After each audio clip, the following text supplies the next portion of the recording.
23rd, a scene unfolded at the Bank of China branch on Tuanjie Street in Xilinhot, Inner Mongolia. An agitated customer was trying to withdraw money.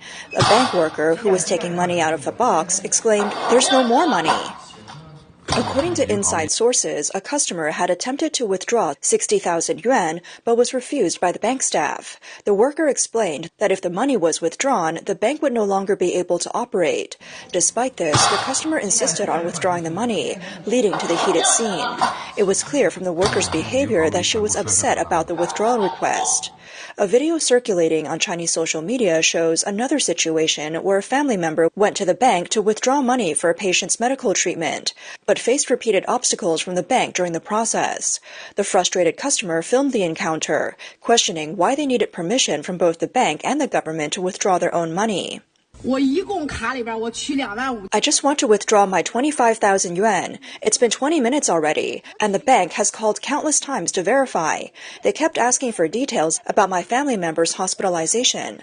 I don't get it. Just because we're not in the hospital, does that mean I can't withdraw my own money? Why is it taking so long? Is this really how it works at the Bank of China? They can't catch any fraudsters, but they can still scam people however they want.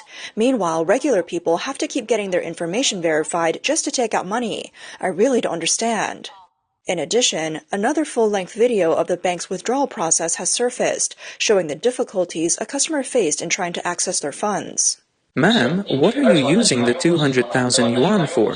"To buy a safe." "You don't need that much to buy a safe." "Can I just leave the rest in the safe? It's more convenient to access, and it works better than your bank." "Ma'am, you're just joking now. It's definitely safer and more convenient to keep your money in the bank." "Convenient? You handle business so slowly. I can't even come in for urgent matters. I took a ticket at 2 p.m. and it's not my turn until 4 p.m. There are 4 windows, but there's only one open. Are the other windows just for decoration? Your efficiency is terrible. One person working and the rest just standing around. Can't you see there are dozens of people waiting outside? I don't need your explanations. Every time I come here, it feels like you're treating me like a criminal. When I deposit money, you ask where it's from. When I withdraw money, you ask what I'm using it for.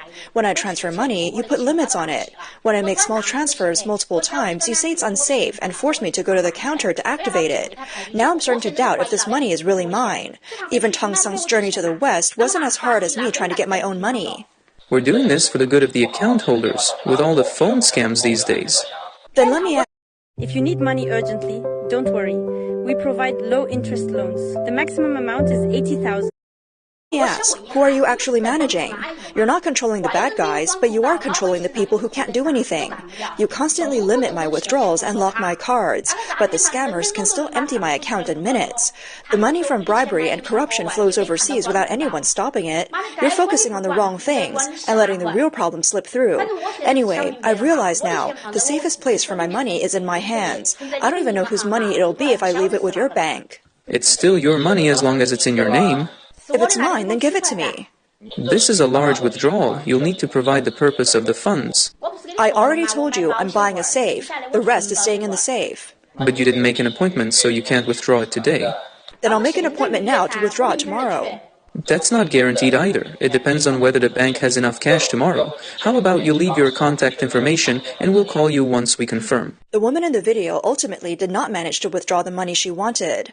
According to reports from international media, within the first week of 2024, several Chinese banks announced reductions in the daily transaction limits for mobile banking users, lowering the limit from 500,000 yuan to 2,000 yuan. On January 8th, Anhui Chongcheng Rural Commercial Bank announced via its official WeChat account that starting January 20th, the daily and single transaction limits for some customers' mobile banking accounts would be reduced to 2,000 yuan. This is not the first bank to reduce its transaction limits. Recently, the Bank of China's Tianjin branch, Hecheng Rural Commercial Bank, and several other banks also issued similar notices, targeting personal mobile banking customers who had not made transactions in the past year and had daily limits above 50,000 yuan. The banks explained that this move is aimed at enhancing the security of customers' funds and preventing telecom fraud. However, many customers feel that the banks are intentionally creating obstacles to prevent the flow of funds. Since 2024, several banks have reduced the mobile transfer limits, prompting numerous complaints from customers on social media. Many reported that their bank cards were limited without prior notice, preventing them from withdrawing or transferring their own money. Some users even found that they could not transfer as little as 1,000 yuan. One user shared, "It's so frustrating. My limit was set to 3,000 yuan. I went to the dentist recently and it wasn't enough. It was really embarrassing. I had to call someone to borrow money to pay. What if there's an emergency in the middle of the night? Will the bank open then?" Others believe that the restrictions on spending are hindering economic growth. "How can we do business with such low limits? In the past, I had to answer to my boss to earn money. Now I have to answer to a bank to spend it. This world has changed." These examples show that by 2025, it has become even harder to withdraw money from banks in China.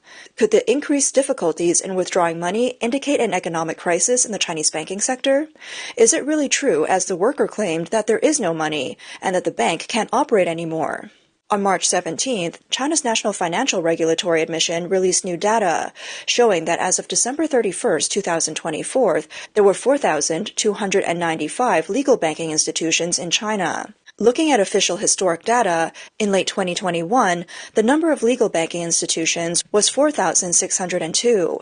In 2022, it was 4,567.